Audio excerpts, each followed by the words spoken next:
साक्षी पहुंची चांद पर। साक्षी को कहानी सुनना बहुत अच्छा लगता है। वह सोने से पहले रोज़ एक कहानी सुनती थी। एक दिन वह चांद की ओर निहार रही थी। चांद को देखकर बहुत खुश थी। तभी उसकी माँ आ गई और वह कहने लगी, साक्षी बेटी, बहुत देर हो गई, चलो सो जाओ। साक्षी बोली, नहीं, अभी मेरा मन नहीं कर रहा, मैं थोड़ी देर में सो जाऊंगी। माँ, देखो ना कितना सुंदर है चांद, बिल्कुल गोल और चमकीला। माँ बोली, हाँ बेटी, आज पूर्णमासी है, इसलिए तुम्हें चांद गोल दिखाई दे रहा है। साक्षी ने कहा, हाँ माँ, आज हमारी कक्षा में अध्यापिका ने भी चांद के बारे में पढ़ाया था, मुझे बहुत मज़ा आया। माँ, मैं भी चांद पर जाना चाहती हूँ। माँ बोली, हाँ बेटी, यदि तुम मन लगाकर पढ़ाई करोगे तो अवश्य ही अपने इरादे में सफल हो जाओगी। सच में? साक्षी ने उत्साह से पूछा। हाँ हाँ, क्यों नहीं माँ ने उसके सिर पर प्यार से हाथ मलते हुए कहा। साक्षी खुशी खुशी माँ की गोद में सिर रखकर लेट गई। उसने बहुत देर तक माँ से चांद और सितारों की कहानी सुनते सुनते उसे नींद आ गई और वह सपनों की दुनिया में खो गई। उसके सपने शुरू हो गए, आराम के दायरे में बनने शुरू हो गए। खूब सारे रंग, लाल, नीले, सभी उसकी कुछ एक चीज़ उसकी जो आकर उसके हाथ पर टकराई। साक्षी ने देखा कि वह एक विशेष पोशाक थी जिसे चंद्रयान पहनते हैं। उसने जल्दी से एक पोशाक पहने। पास ही एक चंद्रयान खड़ा था, उसमें से एक सीढ़ी निकली तो साक्षी ने सीढ़ी से प्रवेश किया। तभी यह जोर से आवाज़ आई और यान चांद की ओर उड़ने लगा। रास्ते में उसने देखा कि चांद बड़ी शान से चमक रहा था। वह अपनी चांदनी से धरती पर प्रकाश कर रहा था। साक्षी को चंद्रमा के ठंडे ठंडे प्रकाश में नीले रंग की धरती बहुत खूबसूरत दिखाई दे रही थी। कुछ ही देर में चंद्रयान चंद्रमा पर पहुंच गया। यान के रुकते ही सीढ़ी बाहर निकली।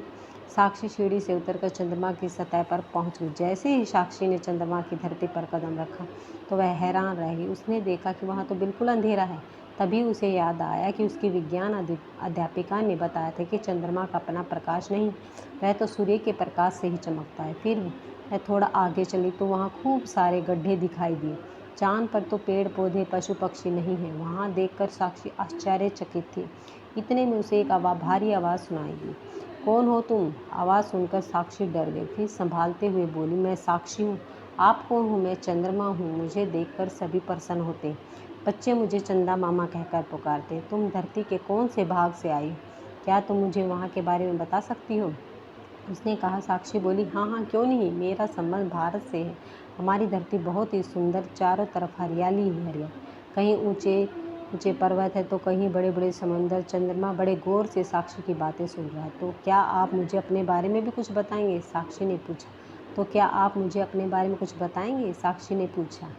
चंद्रमा बोला, मैं एक उपग्रह हूँ और पृथ्वी के चारों ओर चक्कर लगाता हूँ। मेरी दूरी पृथ्वी से लगभग 4 लाख किलोमीटर है। जानती हो सबसे पहले मेरी धरती पर किसने कदम रखा था? साक्षी ने कहा। चंद्रमा, सबसे पहले मेरी धरती पर 21 जुलाई 1969 को अमेरिका के नील आर्मस्ट्रॉन्ग, एडवेंचर और एडमिन ओल्डन और कॉलेज ने रखा था। जहाँ से जब उन्होंने पृथ्वी को देखा तो वह खुशी से उछल पड़े और साक्षी बोली, चंदा मामा, यहाँ आकर हर चीज़ हल्की क्यों हो जाती? चंद्रमा ने, क्योंकि यहाँ गुरुत्वाकर्षण शक्ति कम है, जिसके कारण यदि हम किसी को एक हाथ से उठाना चाहें तो आसानी से उठा सकते। साक्षी को चंद्रमा की बातें सुनकर बहुत अच्छा लगा, परंतु उसे घर की याद आने लगी। वह यान के पास आई और बैठ गई। एक जोर से गड़गड़ाहट हुई और साक्षी को झटका लगा। घबराहट में उसकी आंखें खुल गई। वह बिस्तर से उठी। अरे, ये तो सपना देख रही थी।